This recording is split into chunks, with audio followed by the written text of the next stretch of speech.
El vocal del Consejo de la Judicatura, Fausto Murillo, fue destituido y el ex consejero Juan José Morillo fue censurado por la Asamblea, y así se salva la alianza entre el gobierno y el correísmo.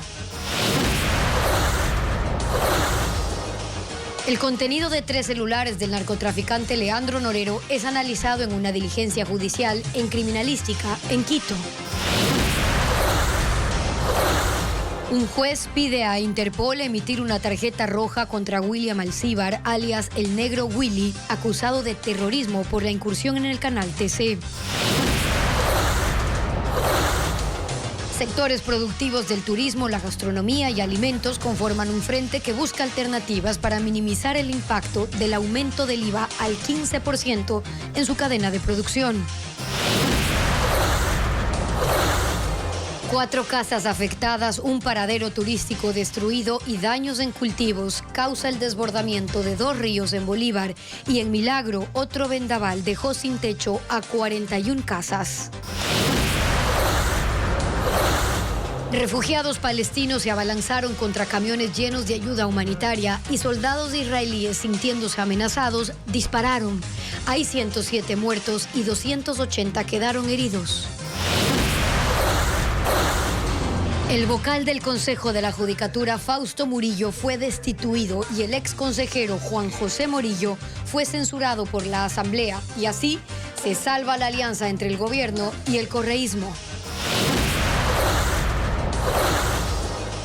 El contenido de 3 celulares del narcotraficante Leandro Norero es analizado en una diligencia judicial en criminalística en Quito.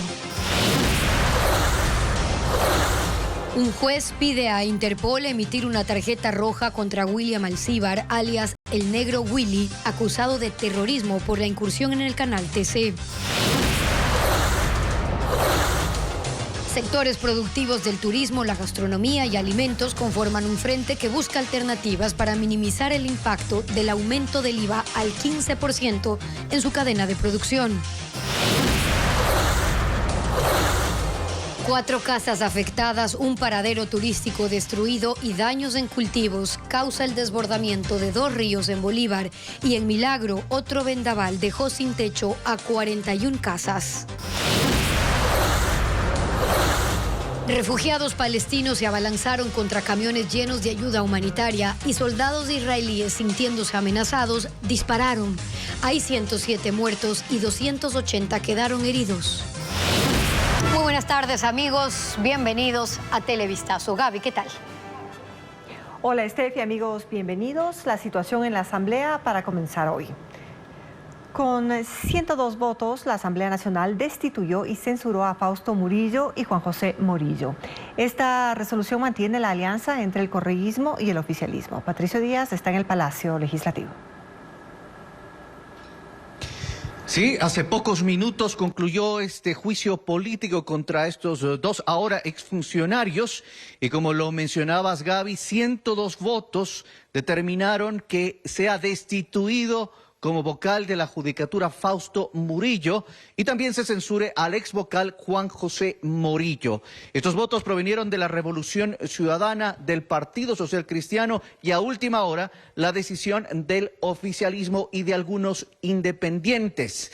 Este tema giró desde anoche en medio de la renuncia de la suplente de Fausto Murillo, quien es Elsie Celi. Ella renunció después de algunas supuestas acusaciones de ser cercana al Partido Social Cristiano, las cuales la descartó ella y el propio movimiento, el propio partido, y después de eso, al día siguiente, la sesión ya tuvo un giro con este respaldo del oficialismo al juicio político.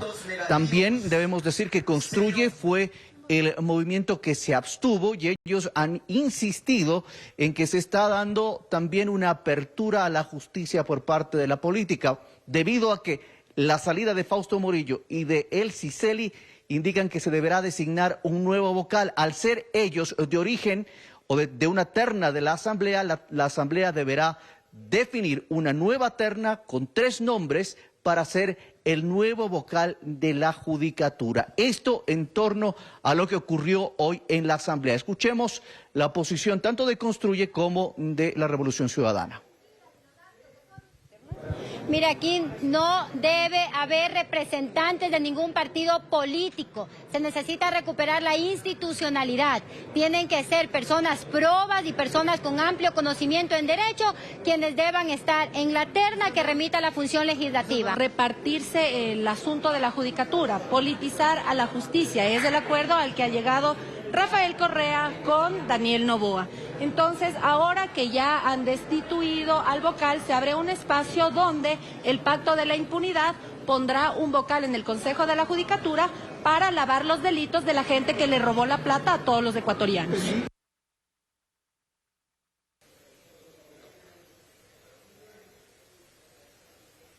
Según el oficialismo, este cambio que se dio en las últimas horas se debe, dicen ellos, a las causales, a lo que se presentó ante el Pleno por parte de los dos censurados y también del interpelante. De todas formas, la definición de la Asamblea de esta terna para la Judicatura todavía no se dispone. En la fecha dijeron que se esperaría la llegada del presidente Henry Kronfle. Esa sería la decisión de parte de la Asamblea Nacional.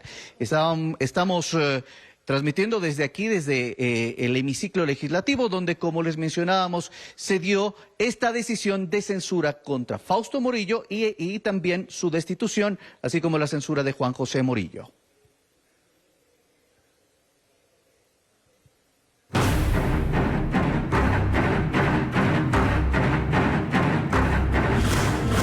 Metástasis, la infiltración narco.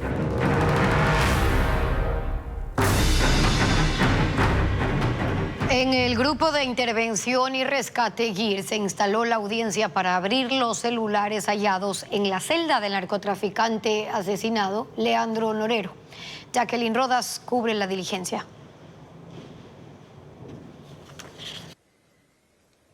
La diligencia empezó a las 7 de la mañana en medio de estrictas medidas de seguridad. La policía revisó a los abogados de los 39 procesados del caso Metástasis y no les permitió ingresar con teléfonos celulares, computadores u otro dispositivo electrónico. La audiencia reservada se dio en el auditorio del GIR.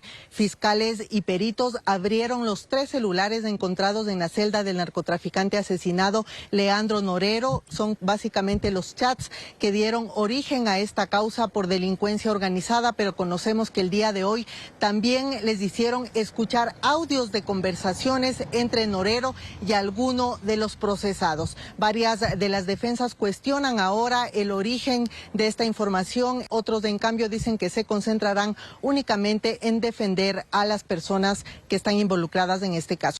Se parte de la premisa de que esos celulares son del señor Leandro Norero, pero en el cuerpo 320, el perito que extrae esa información dice que él no puede determinar a quién pertenecen esos celulares. Se ha cuestionado bastante el origen de los teléfonos, pero la línea de defensa que nosotros manejamos no es negar el origen de los chats, sino únicamente pues que se tomaron el nombre de nuestros clientes, nada más. En este momento, la audiencia está suspendida hasta las 2 de la tarde, pero al tratarse de la información de 3 teléfonos, 2 de iPhone y un Samsung, conocemos que esta diligencia demorará varios días.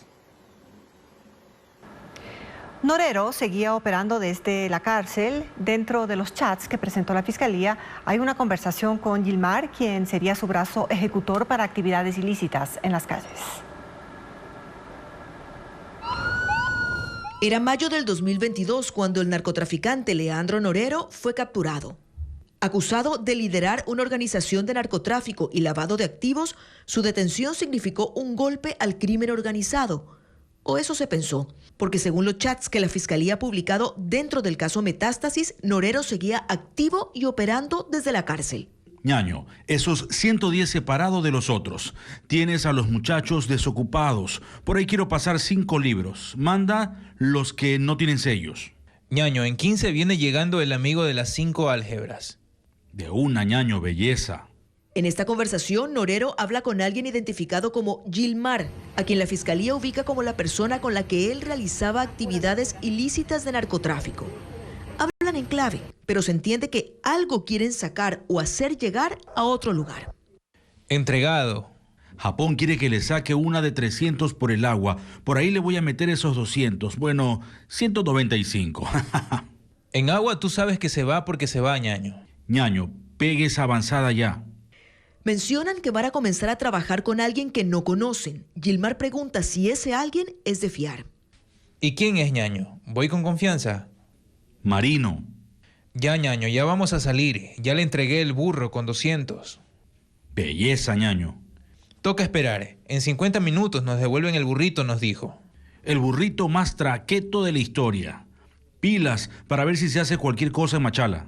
En este punto de los chats hay una fotografía que Gilmar le envía a Norero y en la que se ve algo parecido a paquetes de droga, pero no hay forma de confirmarlo solo con verla. Las conversaciones con Gilmar se extienden durante varios días de septiembre del 2022, cuando Norero llevaba preso ya más de 4 meses. Un mes después, en octubre, el SNAI anunció que había sido asesinado durante una revuelta carcelaria. Guayaquil será la sede de una oficina internacional para el combate al narcotráfico y la contaminación de mercancías de los principales puertos del país.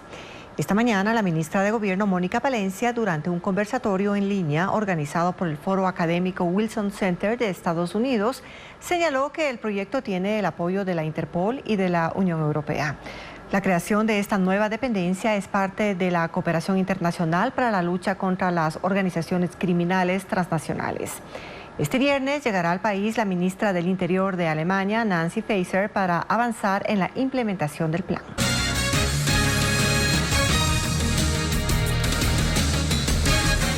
La reestructuración de la deuda y reformas profundas son las recomendaciones que el Banco Mundial acaba de hacer en un informe a los países con bajas calificaciones crediticias como Ecuador. Según el organismo, solo hay un camino para salir de la pobreza. Lenín Artieda con los detalles. Las economías con calificaciones crediticias débiles tienen un mayor costo de endeudamiento y están excluidas de los mercados mundiales de capitales.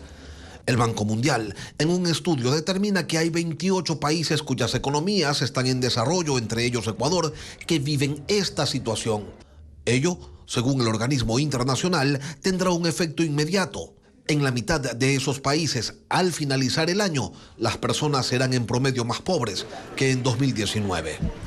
El Banco Mundial reconoce que esas economías requieren ayuda inmediata del exterior en forma de alivio de deuda a través de reestructuraciones. Pero además insisten en una receta que al menos en Ecuador no es nueva. Se refieren a prudencia fiscal, ampliar la base de ingresos, priorizar el gasto público y desechar subsidios que distorsionan la economía. Y van más allá. Proponen que estas reformas se complementen con una mejora en la calidad de las instituciones públicas a fin de crear un entorno favorable para la inversión. Saben que estas intervenciones estructurales tienen que salvar distintas posiciones políticas en los países, lo cual dificulta su implementación. Pero saben también que no es facultativa la adopción de estas acciones si es que se quiere restaurar la estabilidad económica y promover el crecimiento. Sectores productivos relacionados al turismo y la gastronomía buscan alternativas para minimizar el impacto del aumento del IVA en su cadena de producción, reducir el inventario, crear una red de comercialización directa con agricultores y no contratar más empleados son algunas de las medidas, como informa William John. A un mes de que entre en vigencia el aumento de 3 puntos al IVA a escala nacional, los negocios ya están tomando acciones para enfrentarlo. Francesca Ferrero, representante de la industria gastronómica del Guayas, mencionó que una de las estrategias en este grupo productivo es reducir costos en su inventario, renegociar con sus proveedores, aunque reconoce que la mitad del incremento se lo trasladarán al consumidor final. Por ende, va a haber un incremento sí o sí de precios que actualmente no lo sabemos. ¿Qué hay que hacer? Es revisar los costos para poder sacar quizás del menú o reducir lo que no da una utilidad para poder así no impactar tanto al consumidor final y poder de alguna manera compensar. Este miércoles se reunieron en Guayaquil representantes de varias ramas del sector turístico, hoteleros y dueños de restaurantes. Una de sus preocupaciones es el impacto por el nuevo IVA y la extensión de un mes más del estado de excepción. Conformaron un comité para solicitar en este mes que queda antes de la vigencia del 15% que el gobierno apruebe incentivos. Aunque saben que esa opción no es tan viable, por eso tomarán acciones casa adentro. El crecimiento se lo hace no solamente por el aumento de las ventas, que es una de las cosas que buscamos todo el mundo, masificar un poco las ventas, sino también por una optimización de costos. La optimización de costos es reducirlo necesariamente sin cambiar, sin dañar la calidad. El miedo de nosotros no es el incremento, es la especulación. Otra de las propuestas de este sector es conformar una red de comercialización directa con productores agrícolas en provincias como Guayas y así evitar especulaciones en los mercados por el aumento del IVA.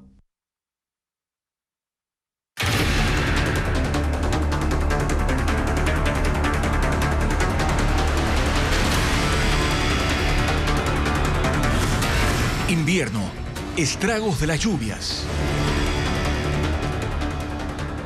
Otro vendaval afectó a 41 familias de 5 sectores del Cantón Milagro en Guayas. Los fuertes vientos destruyeron los techos de las casas y los damnificados fueron acogidos en otras viviendas. Diego Cuenca informa que el fenómeno ocurrió en medio de una intensa lluvia que también inundó a Guayaquil, Durán y San Borondón.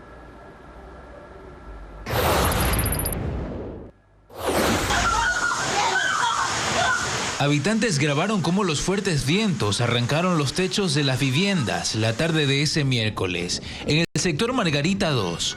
Fue el segundo vendaval registrado esta semana en el Cantón Milagro, provincia del Guayas.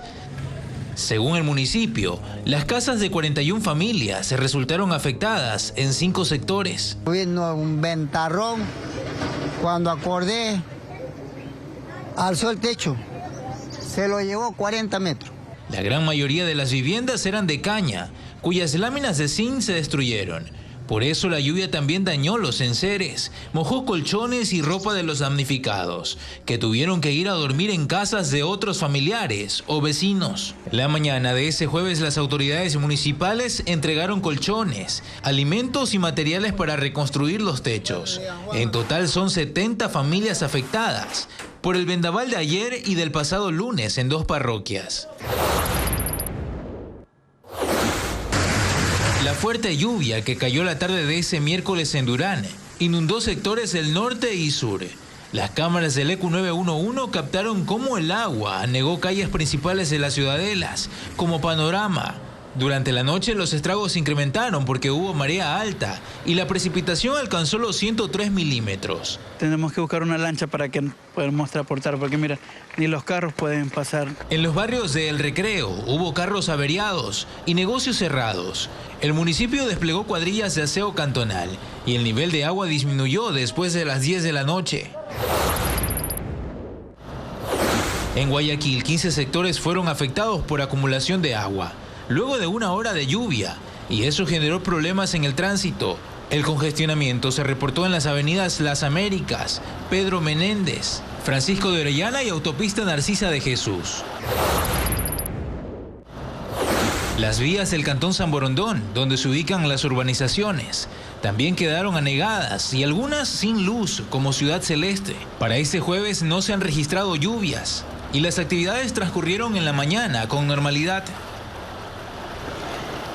Las fuertes lluvias en Bolívar provocaron la creciente de los ríos San Camilo y Soloma. El desbordamiento afectó a 4 viviendas, cultivos y pastizales.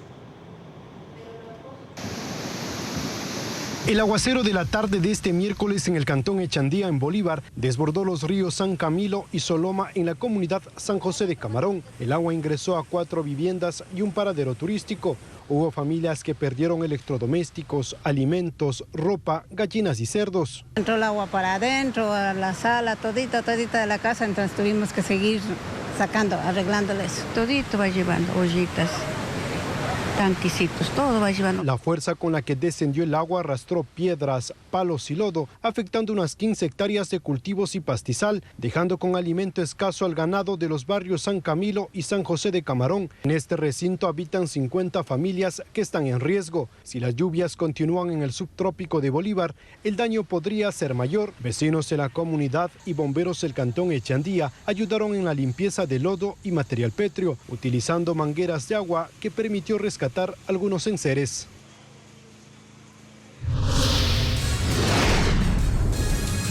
En apenas 2 días, 2.000 jóvenes se inscribieron para ingresar a la Fuerza Aérea Ecuatoriana.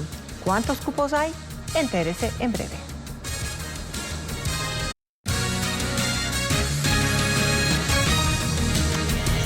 Esta mañana el Pleno de la Asamblea posesionó a Merck Benavides como vocal suplente de la Judicatura. El funcionario dijo que el sistema democrático requiere una justicia abierta, eficaz y transparente. También anunció que con normas claras revisará los reglamentos para el concurso de méritos y oposición de los jueces y con jueces de la Corte Nacional de Justicia. Benavides asume la función hasta el 29 de enero del 2025 en representación de la Defensoría Pública. Los concursos de merecimientos tienen que ser realizados con toda responsabilidad. No puede ser posible que tengamos asuntos subjetivos y de esa forma elijamos a los que no corresponden. Tiene que ser una evaluación o un concurso transparente tanto en los méritos como en la oposición. Y en esa función del Estado, en este caso de la Administración de Justicia, tienen que estar los mejores hombres y mujeres. Y yo estoy convencido de que aquí a 1 año, a 2 años, la justicia cambiará. Piden a la Interpol emitir alerta roja para capturar al cabecilla de los Tiguerones y presunto autor intelectual de los hechos de terrorismo ocurridos en TC Televisión. Carla Delgado amplía. Por pedido de la Fiscalía General del Estado, este jueves un juez anticorrupción pidió a la Interpol emitir una alerta roja para localizar y capturar a William Alcíbar, alias Negro Willy. La semana pasada la Fiscalía lo vinculó como principal sospechoso de la toma de rehenes en las instalaciones de TC Televisión en Guayaquil. William Alcíbar es, según las autoridades, el líder de los Tiguerones y ahora es acusado por delito de terrorismo. Para la Fiscalía, él es el autor intelectual de la irrupción al canal TC, un evento terrorista transmitido en directo y que concluyó con la intervención de agentes de unidades especiales de la Policía Nacional. Alcíbar, conocido también como alias Comandante, trabajó como agente penitenciario. Bajo su responsabilidad, dice la policía, la banda de los Tiguerones, que antes delinquía solo en Nueva Prosperina, en Guayaquil, expandió sus operaciones de tráfico de drogas y armas. Ahora esa banda está también en Esmeraldas, Manabí y Quito. Según informes de la Policía Nacional, en 2021 Alcíbar ordenó matar a alias Fito, líder de los Choneros, quien también está prófugo. Civiles palestinos fueron atacados por tropas de Israel cuando se abalanzaron contra camiones llenos de ayuda humanitaria. Más de 100 personas murieron y los heridos llegan a 280. La masacre pone en riesgo las negociaciones para un alto al fuego duradero que debería anunciarse en los próximos días. Lo informa Pedro Jiménez. Es el episodio más violento ocurrido esta semana en el norte de la Franja de Gaza.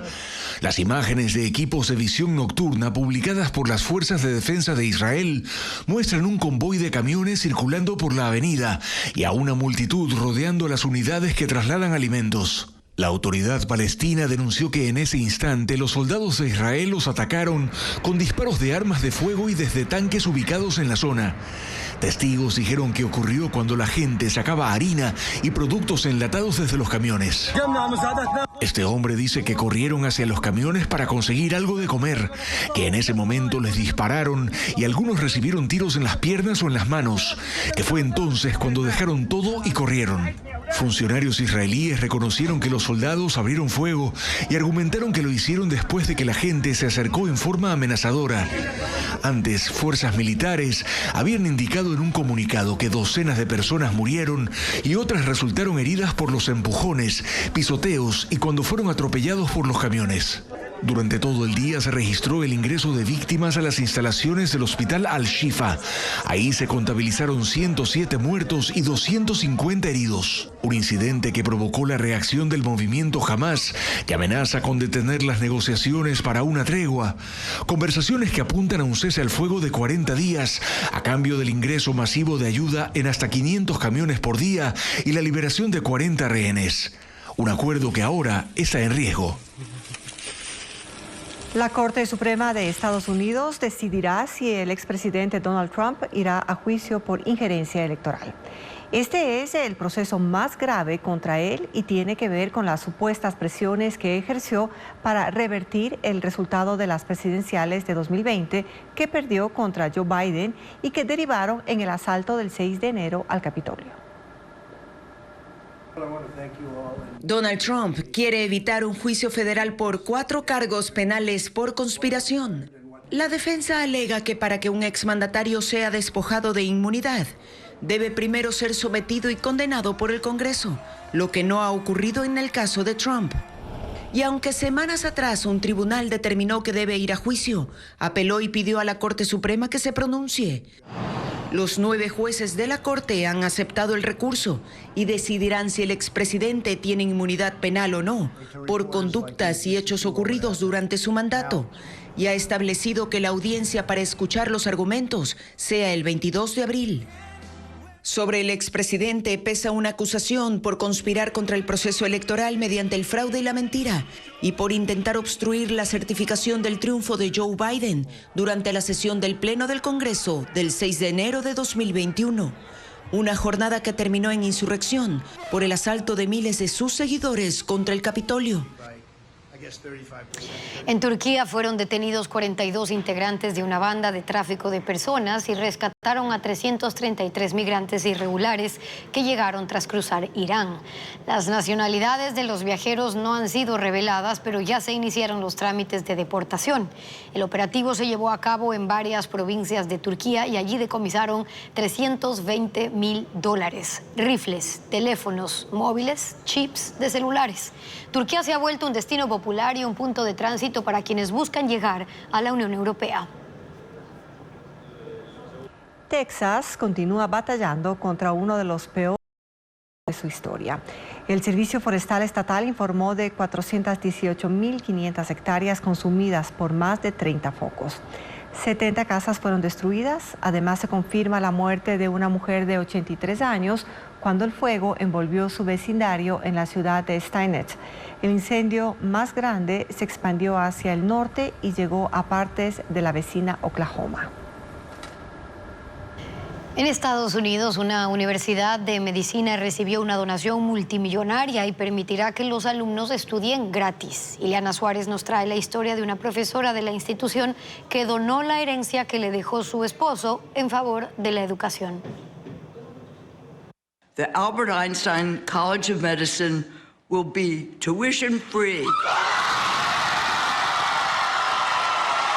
Fue un estallido de alegría con lágrimas y abrazos entre los alumnos de la Escuela de Medicina Albert Einstein del Bronx, en Nueva York, luego de que la doctora Ruth Gottesman anunció que a partir de agosto la educación ahí no tendrá costo para los estudiantes. Ruth Gottesman, la ex profesora de 93 años y presidenta del directorio que administra el fideicomiso, tiene nexos con la universidad hace más de 50 años y ha hecho una donación histórica de $1.000 millones. Ruth tiene una fortuna heredada de su difunto esposo, David Gottesman, un magnate de la industria financiera, empresario y filántropo que falleció en 2022. Por sus vínculos con la Escuela de Medicina, ubicada en uno de los distritos más pobres de Nueva York, conoce de cerca la lucha de los estudiantes por pagar su educación con préstamos y altos intereses. Los 100 jóvenes que ingresan cada año pagan $60.000 por un año de estudio y la deuda de muchos es actualmente de $200.000. Su gesto la convierte en una de las donaciones más grandes jamás realizadas a una universidad de ese país, de manera que ahora la carrera de medicina será completamente gratis para los jóvenes, tanto actuales como futuros. El directorio detalló que a los alumnos que estén en el último año se les reembolsará lo pagado y los que están actualmente inscritos recibirán matrícula gratuita desde el mes de agosto. El presidente Daniel Noboa dispuso que en 30 días se elimine la empresa coordinadora de empresas públicas, EMCO. Antes, el directorio deberá nombrar un liquidador. Fabiola Santana con los detalles.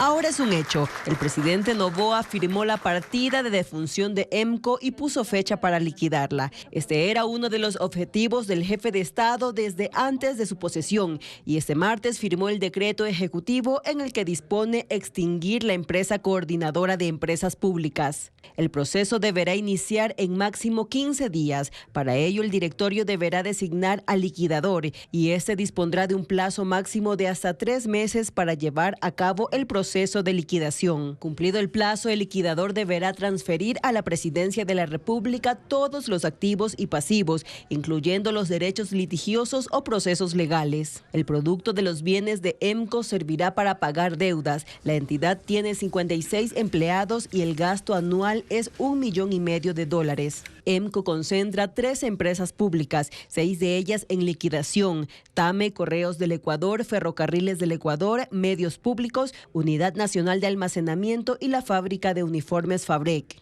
El decreto señala que cada uno de los ministerios rectores estará a cargo de la coordinación, control y supervisión de las acciones de las empresas públicas en liquidación. EMCO fue creada en 2015 en el gobierno de Rafael Correa y centralizó el manejo de los recursos del Estado. Es motivo de polémica desde el gobierno de Guillermo Lasso porque su presidente, Hernán Luque, resultó investigado por una trama de corrupción para favorecer contratos, principalmente en las empresas eléctricas. Ahora está detenido en Argentina a la espera de su extradición. Un encuentro musical en Quito, danza contemporánea en Cuenca y actividades al aire libre en Guayaquil forman parte de la agenda de eventos. Luis Alfredo Zúñiga con los detalles.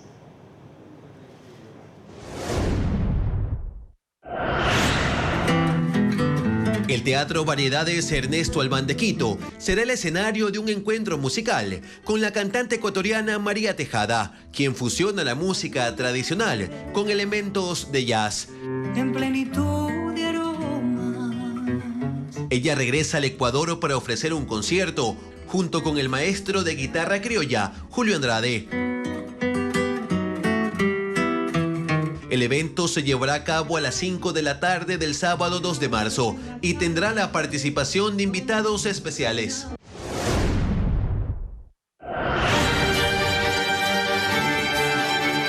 Mientras la compañía de danza de la Universidad de Cuenca arranca una nueva temporada de presentaciones, lo hace este jueves con la obra Ecos. 6 bailarines se tomarán el Teatro Carlos Cueva Tamariz de la capital azuaya para una puesta en escena de danza contemporánea, con la coreografía de Sebastián Brown. El evento comenzará a las 8 de la noche y la entrada es libre. Este jueves, viernes y sábado, la calle Panamá en el centro de Guayaquil será el lugar donde se dé cita la banda municipal desde las 2:30 para interpretar canciones típicas de la ciudad, salsa y otros géneros musicales. Mientras en el Malecón Simón Bolívar, en las escalinatas, se presentarán agrupaciones para hacer teatro callejero a los visitantes en diferentes horarios.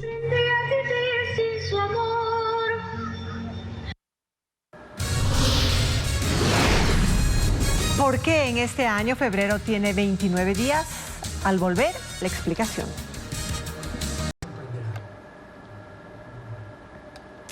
En solo 2 días, 2.000 jóvenes se inscribieron para ser parte de la Fuerza Aérea Ecuatoriana. La entidad arrancó el proceso de reclutamiento para tropa y oficiales y busca formar pilotos de combate, técnicos y más. Merlín Ochoa con la información. Tema del mantenimiento, el llamado de una nación es el nombre que le dio la Fuerza Aérea Ecuatoriana al proceso de reclutamiento militar para las escuelas de formación de tropa y oficiales. Las inscripciones del periodo de formación para la tropa inició el 26 de febrero y se extenderá hasta el 15 de marzo. Luego de 2 años, los jóvenes tendrán el grado de soldado. Mientras que para oficiales la inscripción será del 1 al 19 de abril. En este caso, la formación es de 4 años. La FAE formará a pilotos de combate, rescate y transporte, además de aerotécnicos especializados en inteligencia y defensa aérea, operaciones de vuelo, armamento y abastecimiento. En ambos casos, el proceso de reclutamiento militar se lo realizará en la página web www.reclutamientofae.net. Nosotros tenemos el requisito de ser ecuatorianos de nacimiento, ser bachiller de la República, tener la edad de ingreso entre 18 años mínimo y máximo 22 años de edad. Son 200 cupos, pero en los 2 primeros días se inscribieron 2.200 personas. Luego de esta etapa se realizarán las pruebas psicológicas, exámenes médicos, académicos, pruebas físicas, entre otras. La formación militar es gratuita. La tropa obtendrá el título de tecnólogos y los oficiales una licenciatura en Ciencias Aeronáuticas Militares, ambos emitidos por la Universidad de las Fuerzas Armadas, ESPE. El negocio del cabello humano crece en Ecuador. Elaine Sánchez cuenta que las mujeres pagan hasta $500 por una melena larga y brillosa. La industria de la belleza hace realidad el sueño de algunas mujeres, llevar extensiones naturales. Por esto, la compra y venta de pelo está en expansión. Tanto así que Ecuador importó $5 millones de pelo humano en 2020. Ahora ya suman 19 millones. Las ecuatorianas no siempre venden su pelo. Un estudio de la Universidad de las Américas revela que el 95% de pelo que se vende en Ecuador es importado. El principal exportador es Hong Kong con 27 millones de dólares. Le sigue Birmania con 26 millones. India 16 millones. En América Latina, el único país que exporta cabello es Perú con 2.7 millones. El pelo se compra y se vende por pulgadas. El paquete de 80 puntos de 18 pulgadas se vende desde $170 y de 32 puede costar hasta 500. Todo depende del color, estilo y textura que desee la cliente. Hay otras más económicas, pero no son 100% humanas.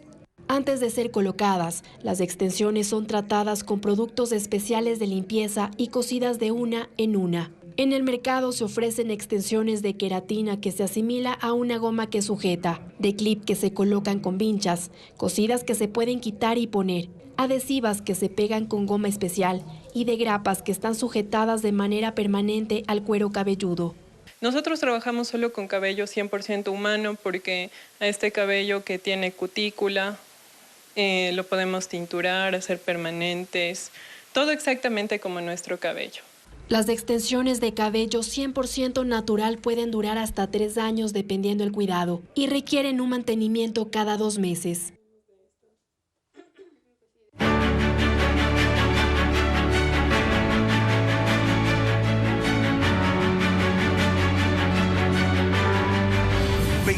De febrero. Nos vemos en 4 años.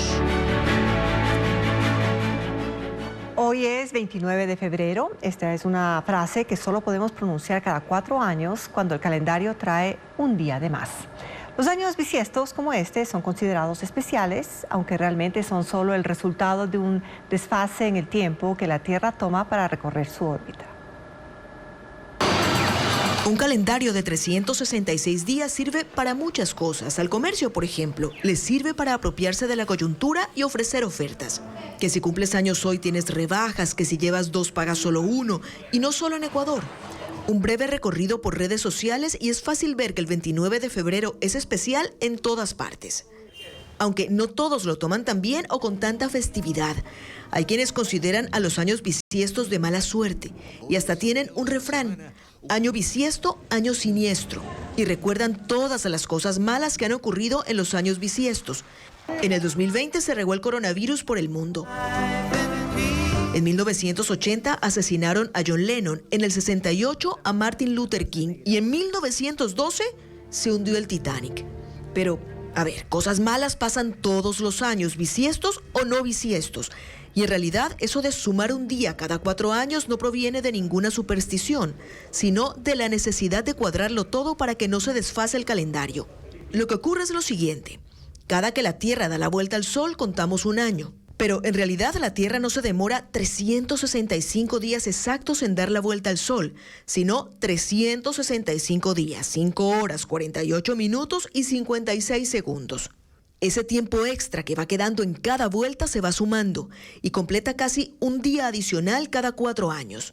Y eso hace que cada 4 años febrero tenga 29 días. Ahora, tampoco es que con eso se arregla completamente el desfase. Hay otras cosas a considerar y otras fórmulas matemáticas que hacen que los años múltiplos de 100 no sean bisiestos. Pero ya eso se le deja a los expertos. Lo que hace falta saber es que los años bisiestos no son ni siniestros ni las cosas que pasan en ellos son distintas a las que ocurren siempre. Son apenas un movimiento de días necesario que les sirve al calendario para poder ajustarse y también al comercio que mueve sus ventas un día más.